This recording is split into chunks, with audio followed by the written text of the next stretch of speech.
beektutti me jechuudha achumatti haadhiifnu garuu amma ani waan qabatamaan isin himu jira magaalaa tana keessa jira reediyoon kunis televiziyoonni kuni anis magaaluma kana keessa jira anis nama miidiyaa kanarraa muuxannoo qaqqabu na fakkaata akka ani isin jedhutti maalii fi amma fakkeenyaaf gara girmaatiinis inni himachuuf deemaa itti dhufaanis waan asin dura waa'ee dhiibbaa jiru himatamee jira gara obbo Dr. Baanuutis waan himatamee jira gara Dr. Sintaayyoo waan himatamee jira waan kana hundi ragaadhaan isin dhiyeessuun hin danda'ama garuu kun hundi osoo jiru dhiibbaan akkanaan jiru jettanii yoo dubbattan maaliif wallaahi illee jechuun amma barbaachisa dhiifama naa godhaati Dr. Muhammad dhiifamatti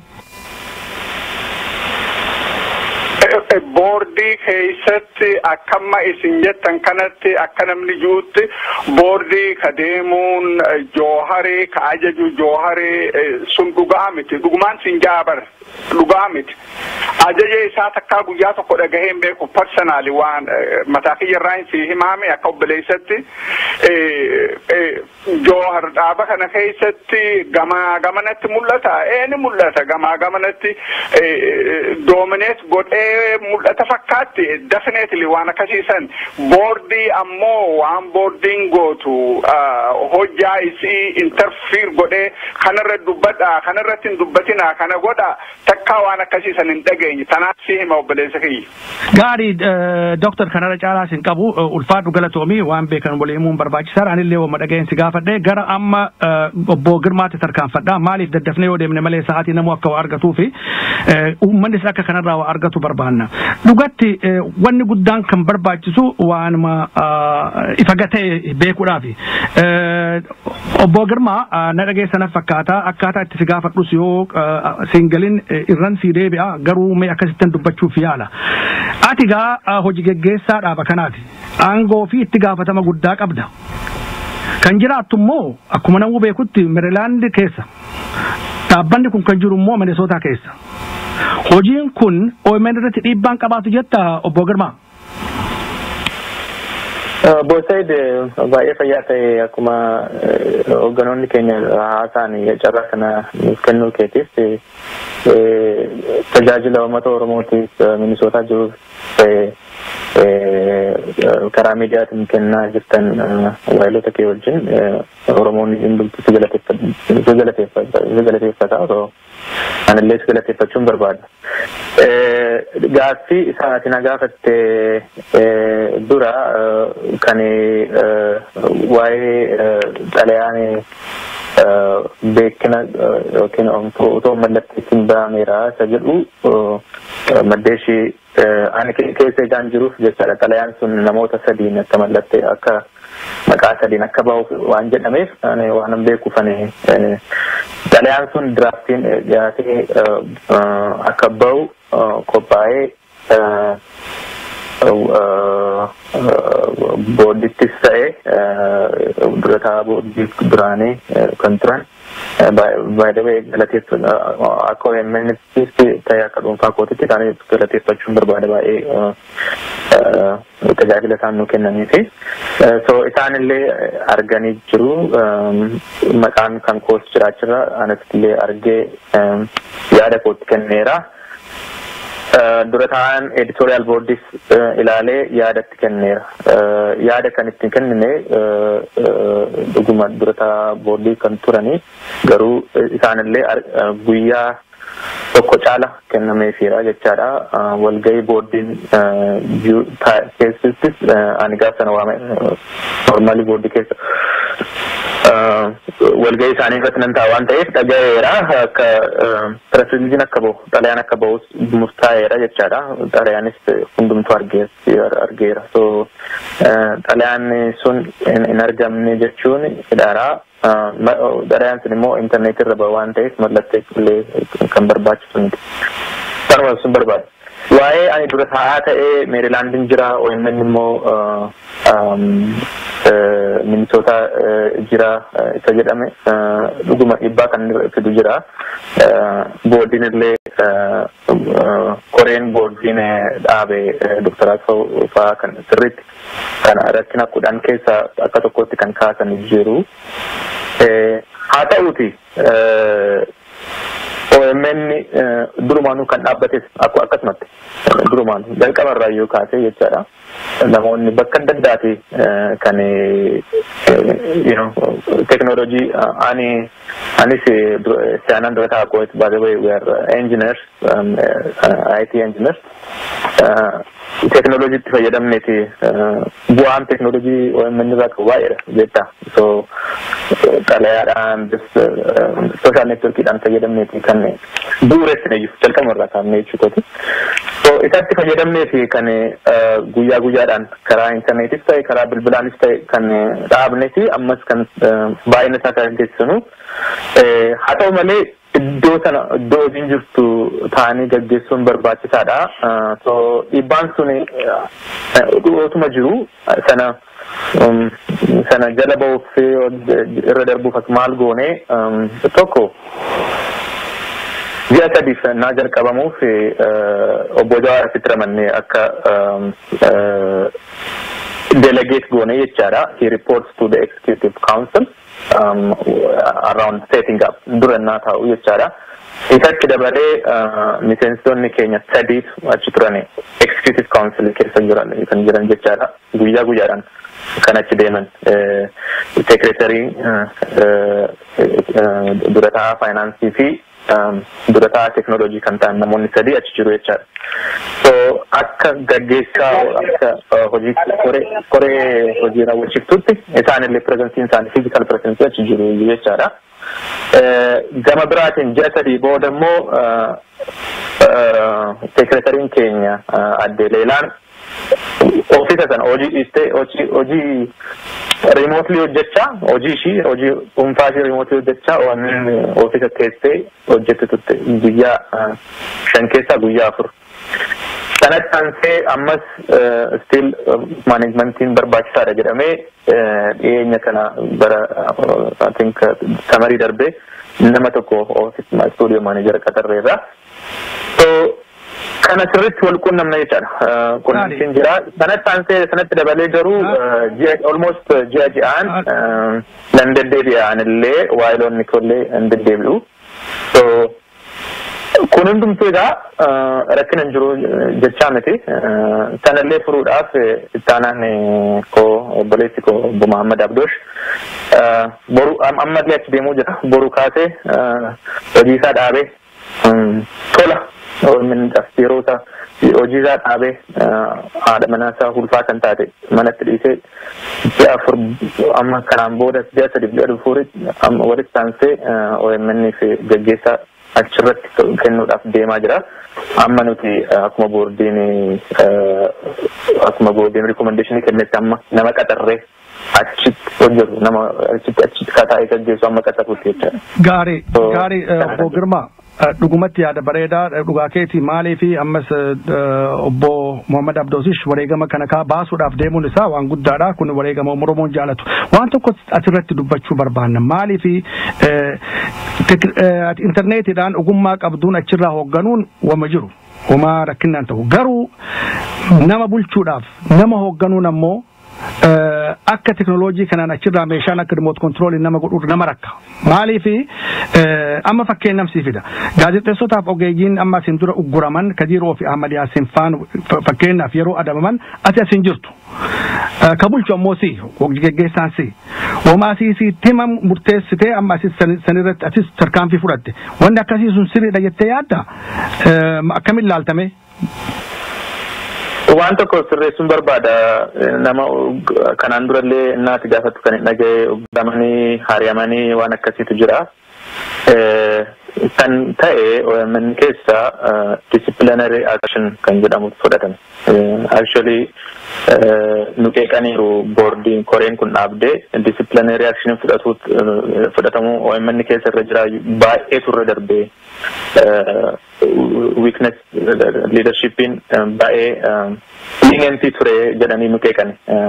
Isa immoo dhuguma isaaniiti sirriitti argane. Waanuma beeknu so kana sirreessuun barbaada disciplinary jecha maal jedhu ugguruun barsanuma ugguruun afaan Oromootti akkana itti dubbatu kanaan taanse yoon fite Oguruu jechuun bar waan tokko oguruu kana akkamitti naannoo keessatti akka beekan beeku. Oguruu jechuun waan tokko hojiirraa dhaabsisuu jechuudha. Adabuu jechuudha. Kana akkanuma jedhe malee jechi qas. Waanuma kanaan dura illee dhaga'ee fi haariyamanii waan akkasii waan dhaga'ee fi sanuma akka sabni keenya hubatu disciplinary action fudhatan. Actually disciplinary action fudhatame suni gaallee miti. Maaliif kan ta'e waan kana beektaa namni keenya sabni keenya Saudi Arabia akka hojjetu manaa ta'anii waan adda addaatiin rakkina adda addaa otoo jiranii kaan otoo hojii hin qabaatin maallaqa nutti kennaa jiru. Otoo maallaqa sabirraa nutti kenname callifne akka qaba ijoollee miti kan ta'utu irra jiru. Kun waadaa kanillee saba keenyaas illee hojiin akka seeraan hojjetamuu fi kan isa steenyu sanuma to'achuuti waan biraan qabnu nuun kaffalamuu yookiin waan nuti bu'aa kanarraa argannu hin jiru itti gaafatamummaa keenya irratti nu ba'uufi. Kan ta'e sanuma kan ta'e immoo baay'ee temporarily tokko guyyaa 3 fi tokko 7 lamaaf.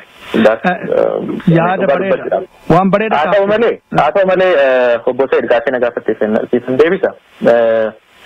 Waanuma beeknu kun akkuma jedhe achitti studio manager guyyaadhaan kan isaan wajjin taa'u jira. Kan sirriitti barreeffamaan kan yeroo hojii hojjetan editariin chiifiin isaanii wajjin kan hojjetu barreeffamaan kan baay'ee nutti dhiyeessa jira. Okay, baay'ee jira. Kan qabatamaan qabnu boorditti illee kan dhiyeessan kan barbaachisaa yoo ta'e jecha. Kana asitti haasa'uun barbaannu waan namoonni dhuunfaa hojjetanii waan akkasii. Haa ta'u malee ragaa qabatamaan kan qabnu. Anis akkuma jedhe guyyaatti achi jiraachuu baadhu illee yeroo baay'een achi deddeebi'eera. Kan ija kootiin argee waayiloonni koo kan achi dhaqanii kan ijaan argan jiru. Akkuma isin jedhe immoo gaggeessitoonni executive council keessa kan jiran namoonni 3 guyyaadhaan OMN office deemanii kan ilaalan jiru kan isaan reportii nutti dhiyeessan. Hojii sana sirriitti beekna. Nuti immoo walgahii yoo xiqqaate torbaanitti yeroo 2 kan goona. Imeeliidhaan bilbilaan baay'ee wal qunnamna. Wal beekna namni eenyu maal akka hojjetu. Isa kana hojii sirriitti beekna waan hojjechaa jirtu. Eenyuma caalayyuu jechuu kootiifi. Tarkaanfii nuti fudhanne ana qofa miti fayyadamee irratti mari'annee kan fudhanne tarkaanfii nuti irratti fudhanne xiqqaata malee waan baay'atu miti. Kan ammoo dhibbattan guutummaatan itti amanaa hojii sanarraa waan balleessaan nuti qabne waa takka hin jiru. Gaarii obbo Girmaa dhugumatti deebisanii balleessaan jara sanii maali jechuu keessa deemne fagoo nu deemsa jechuun malee islaam akkamitti hubattanii san barbaade garuu waan tokko jira obbo Girmaa kanarratti gaafii kan kee xumuruu barbaada maaliif gara itti gaafatamaa damee gulaalaallee deemuu waan irra jiruuf jechuudha. Mee ati ammaan tana mataa keetittu Girmaa haqa dubbachuudhaaf dhugaa dubbachuudhaaf atuu mataa keetitti yeroo adda addaa akka boorditti gabaasaa ergitee dhiibbaan sirra jiru dubbattee turte. Kun ati amma dhiibbaa kana jalaa baateetiin akka gaariitti qulqullummaadhaan walabaan hojjechaa jirta? Dhiifama jaanan qeequuf miti. Jalqabaan gaaffinatti ta'a akkana dhiibbaa narratti ta'ee jedhee boorditti dhiyeesse eessarraa argite nuti intarnaalii waan hojjennu keessatti eessarraa wanta akkasii argite kan jedhu gaaffinatti ta'a. Interbirraa dhagaye dhiifama. Kana taansee immoo nuti OMN akkuma boordiin akkuma argitee jirtanatti fakkaate riippoortii irratti rakkinni OMN keessa jiru OMN akka dhaabaatti waan hin dandeenye miti. OMN dandeettii qaba rakkina nu jiru keessa hundumaa furuudhaaf jecha. Anis akka dhuunfaa kootitti waayiloonni koo executive council keessa kan jiran boordiin immoo nu caala beekinaaf experience fi barumsa waan baay'ee kan qaban nu caalayyuu kan beekan nuti wanti hin furre hin jiru. Okay, kuniyyuu amma asitti dhiyaatu jiru hin jiru. Nutumtu handli waan goonu ta'e dubbii Oromoo taateeti malee. Boodditti iyyuu kan dhiyaatu jiru miti rakkinni kun jechaadha. Rakkinni jedhamaa jiru. So isa nuti wal keessatti yeroo hojiidhaan walitti haasofnu yookiin hojii keessatti gabaasa walii dhiyeessinu waan galaafaa ta'e haadhisnee bira dabarru yeroo gabaabsuudhaaf obbo Girmaa Dhugaateeti. Kan inni jechaa jiru ani kannaaf hin galle maal si fakkaata dhiibbaa isa jedhama. Biyya Ameerikaa biyya walabaa keessa jirra nuti iddoo tokko illee hin jiru beektaa iddoo faffataanii warra jira kan nuti illee qaballaan nu rukutu hin jiru beektaa. So dhiibbaa isa jedhu kun naaf hin galu yoo danda'e waliin hojjechuu yoo hin dandeenye ba'anii taa'uu malee dhiibbaan irratti godhamee san jedhu I think it's over exaggerating. Lakki dhiibbaa jechuun ka hojii kan kee walabaan hojjechuudhaaf ati itti gaafatamaa guddaadha obbo Girmaa ati nama hojii kana geggeessuu dandeettu akkanatti rakkina qaba jettee dubbattee jirta kanumarraa si gaafadhe malee ani wannaan jiru kanas yoo deebisuu jettee hedduutti ilaalla jettee bira dabriitii gama gaafii itti aanutti tarkaanfadha. Rakkina ni qabu hundumtuu firameera rakkina baay'ee hin qabu. Qabattan jedhe waan maddeetii rakkina nuti qabnu hundumtuu waliin mari'annee furannaa kanaan duratti akkas goonaa fuuldurattis akkas goona. Ulfaadhaa rakkinni barbaadamu rakkinni furmaata argannaani wanni rakkinni barbaadamu jiru san bira dabarra. Amma qixxaanee namoota laman hafaa garuu daqiiqaan qabu gabaabaa waan ta'eef isaan kanas keessummoota kana keessattuu itti gaafatamaa damee gulaalaadhaa Electoral Board kan ta'an Dr. Birhaanuun biyya fagoo jiranii dhugumattuu Dr. itti gaafatama guddaa akka qabdummoo dhugumatti miidiyaa nama hojjetu waan taaneef hin beekna Awustiraaliyaa jiraattaati. Wayita heddummoo guyyaatti nu biratti guyyaa si biratti halkani yeroo ammoo si bira halkanii nu bira guyyaadha sa'aa fi biyyallee waa hedduu addaan fagaannaa kuni hojii OMN sirrattis ba'aa guddaan taane Dr. Birhaan.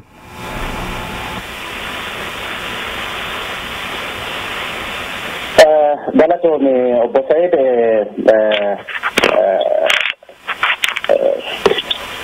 dhugaadha rakkoo nuti qabnu keessa akkuma sila kaa'aa turanitti rakkoo humna namaa fi rakkoo bu'uureffamuu irratti meeshaalee garaagaraa kan ogummaan kun barbaadu isa guuttachuu irratti hanqinni akka jiru hin beekama hanqina qabannees kan hojii kana gaggeessaa jirru dhugaa miidiyaan kun bu'aa akka buusu hundumtuu fedhii waan qabuuf rakkoolee karaa adda addaatiin karaa dhuunfaatiinis ta'ee karaa hawaasa adda addaa jiru isa qabataniituma hojiin kun gara fuulduraatti akka tarkaanfatu kitimaa tokko hojjechuun godhuun barbaachisaadha dhugaadha yeroo simbiratti ganama ta'an biratti halkan taa'een isaa wajjiniin walgahii taa'ee waliin mari'annee waliin murteessinee hojiin hojjetama kun immoo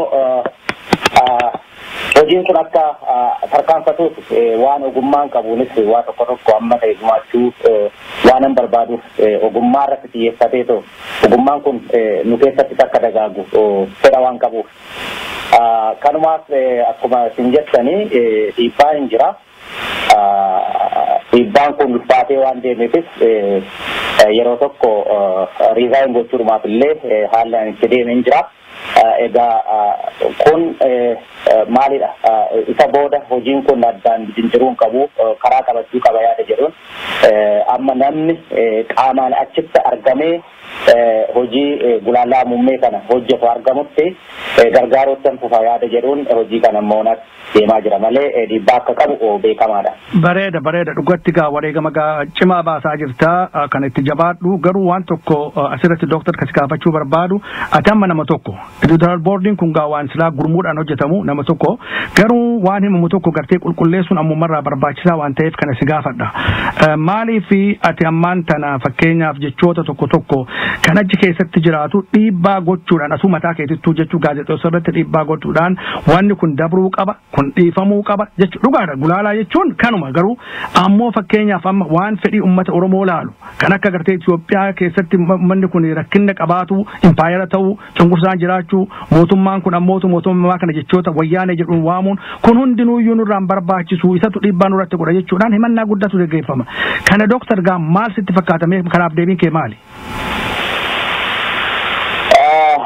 kana wanni gochuudhaaf ilaalaan jechuun geessisariidha. Dhaabbanni kun immoo kan itti dhaabbatee hin jira. Isa himuudhaaf kan irratti bu'uureffame core values kan jennuun afaan tokko qabna. Tokko independence kan jedhu walaba ta'ee socho'u. Lammaffaa kabaja ilmoo namaatiif qaban isa olaantummaasaa kabajanii hojii gaggeessuudha. Sadaffaa iftoominaan transparent ta'anii hojjechuudha.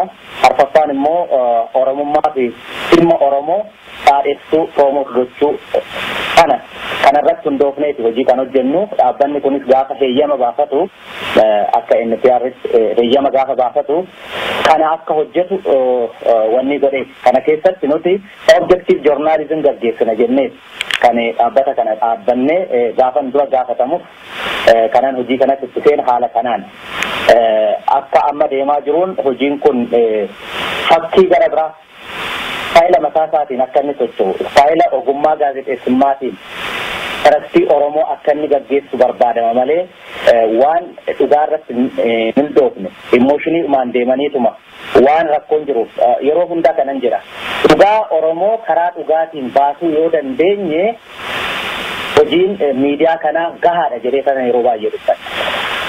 Kanarratti maal jechuudha ogeessi gaazexeessummaa hojii gaazexeessummaa gaggeessu tokko waan dhugaa ta'e karaa dhugaa qabatee kana hojjetu yoo ta'e gahaadha. Dhugaan Oromoo lafarra jirtu hin geessi dhugaa sana qoruudha malee ofiisaatii dhaqee mootummaan akkasitti sirna nama nyaata. Mootummaan akkasii wanni abalu jedhee akkasitti wanni qabatee loogii qabatee haalli itti hojjetu dhaabbachuu qaba. Gaarii Dr. Asirratti waan tokko yaada. Karaa dhugaa jiruun kan hojjetu yoo ta'e hin gaha kan jedhu wanta akkasii kana ogummaan qaburra ogummaan promote godha. Ilaalcha siyaasaa adda ta'e hin qabu. Hojii ogummaa kanaan akkan gargaaru kanan gaafatame. Kanarratti geedkiitti nan godha. Garummoo waan ani jedhe sun hojii irratti dhiibbaa inni uume hin jiru. Intarastii Oromoo irratti dhiibbaa inni uume hin jiru. Naaf gala Dr. Karaa dhugaa qabannee hojjechaa jirra. Sagantaalee nuti dabarsaa turree fi oduu nuti hojjechaa jirru isa ilaalanii ammam intarastiin Oromoo fi Oromummaan tuqameera yookiin immoo hin tuqamne kan jedhu achirraa madaaluun hin danda'ama jechuudha. Gaarii mee Dr. Asirratti waa hima. Xiqqoo na dhageeffadhu yeroo tokko dhugaa bakka atirraa dubbataa jirtu naaf gala. Ani gaafa reediyoo mootummaatiif hojjechaa ture mootummaa Ameerikaatiif hojjechaa ture jechoota ani jechuun hin jennetu jira. Maaliif akka ammaasitti mootummaa tokkoon akkanumatti kaatee pirezidantii tokko taayitaa inni qabuun kabajaadhaan dubbiftaa mootummaa akkanumatti mootummaa Tigree mootummaa Wayyaanee jechuun dandeessu akkanatti waa hedduu jira beekte garuu gara reediyoo kanaa yeroo dhufu amma sagalee Oromiyaa kana keessa yoo dhufu haala addaatu na mudate. Sirreessuudhaaf hoggaa hedduu narraa fudhate. Atis nama biyyarraa dhufe. Fedhiin Oromoodhaan har'aan tana miidiyaa kanarraa qabu ilaalchi isaa adda ta'uun hin mala dhugaasii hima dhugumatti ogummaadhaa dubbannaa ulfaadhu wareegummaatti baasaa jirtu naaf gala. Garuu ati ammaan tana fedhii uummata kanaa maal si fakkaate uummanni Oromoo kasirraa dhaga'uu barbaadu ammaan tana biyya alaa kana keessatti akkaataa wayyaaneen akkana godhee mootummaa cunqursaa jiru kana himachuu barbaada. Nu impaayeraa akkana taanee jirraa jedha. Mootummaa Itoophiyaa sanuu jechuun barbaadu. Mootummaa wayyaanee jechaa jira. Jechoota hedduu jira. Ani rifeensis nama mootummaa hojjete jechuudha. Kanaaf ammaan tana yeroo kana keessa gulaanummaa kana keessa seentu dhiibbaa kana hunda yaada keessa galfachuu sirra jira. Kana walitti araarsuudhaaf wanni gammaa godhaa jirtu jira. Karma trainingiin kan kennaaf ijoolleedha. Moo nuti biriij taana warri mootummaa kana himatan haa himatanii carraa hin kenninaafi nuti garuu akka gaazexeessaatti tissii dhiyeessinee tissii sanas wanni gochuu hin dandeenyu. Nuti gaazexeessaadha. Waan uummanni himatu sana rakkoo jirtu sana hin baafna carraa kenninaaf bifa interviewtiin namooti wanni rakkoon sun irra gahe namoonni dhiibaman namoonni rakkoon adda addaa irra gahu bahaniitoo akka himatan carraa hin uumna. Namoota sana bakka buunee garuu akkas ta'an jenneetu opiniinii keenyaan miidiyaa kanarratti gaggeeffachuu hin dandeenyu. Maaliif miidiyaan kun kan inni dhaabbatee fi haqa jirtu karaa haqaa qabatee hojjechuudha. Opiniiniin gaazexeessaa achi keessatti calaqqisiifamuu qabu kan jedhu achirratti lafa keenya irraa editorial policy keenya marsaa keenya irra seenanii dubbisuu hin danda'ama ifatti taa'eera kun. bareeda Dr. dhugumatti waan na deebiftee jirta gara tokkotti amma maaliif amma gara Dr. Sintaayyoo tarkaanfadha saan qabnullee baay'ee xiqqaadha dhugumatti uummanni Oromoo waa hedduun dhaga'uu barbaada Dr. Sintaayyoo OMN keessatti aangoo ati qabdu ifatti kan dhagaye ganamuma kana maaliif ani ka beeku gaafuma baniinsa OMN sansi arge saniif waliin beenu wal beekuu dhabuun kun rakkinna kanaaf nammaan tana taayitaa akkana himametti taayitaa hawaasaa ka qabeenyaa kana uummata Johar wajjin tattaafattee bakka hundatti duula gumaan itti argatu gochuudha horii argamus baankii seensisuudha kanarratti mee hojii murteessaadha kun numaayyuu waan jabaadha maallaqni haga ammaatti baankii seenamee jira harka namaallee jira jedhameetiin dubbatama waa'ee kanarraa maali ifatti uummataa godhe obbo kiyya maaliif wanni kun qulqullaa'ee akka fuuldratti tarkaanfatu gochuudhaaf Dr. Sintaayyoo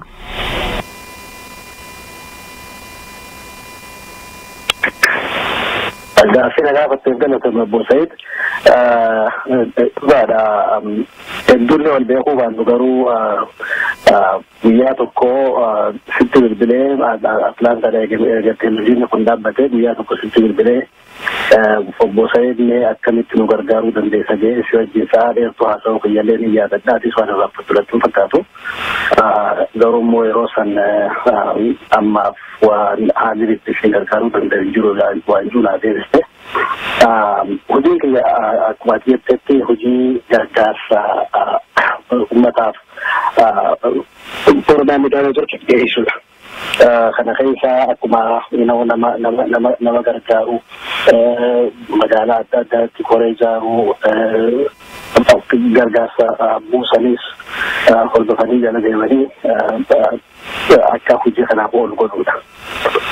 Wanni ammaatti na gaafatte maallaqni bu'uuranni baankii seenee ni jira jettee na gaafatte maallaqni Oromiyaa miidiyaa neetwoorkiidha baankii malee karaa biraatiin karaatti sosochii tokkollee hin jiru. Gaafa dura jalqabamee bara jalqabee tireejaroota qabna baank akkaawuntiidha qabna baank akkaawuntii Oromiyaa miidiyaa neetwoorkiidha tireejarootaan gaggeeffama. Local factory warra jennuun jira warra magaalaa adda addaa keessa jiru ummanni magaalaa adda addaa keessa jiru kun hariiroo waliin qabna waliin hojjannaa hoggaa maallaqni fundraisingii hoggaa godhame akkuma fundraisingii godhametti maallaqa baankii galchan baank akkaawuntiin itti kennama baank akkaawuntiin Oromiyaa miidiyaa neetwoorkiidha maallaqa baankii kan keessa galchan jechuudha akkuma galchanii tireejararri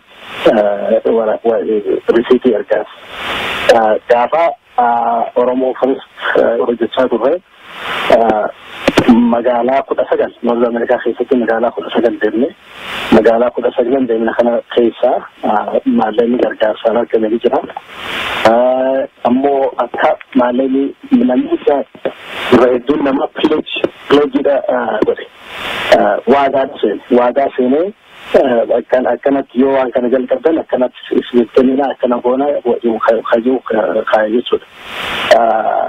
Fakkeenya isimuudhaaf magaalaan ana keessa jiraattu kana keessatti akka waadaatitti toora gaafa duraa ta'e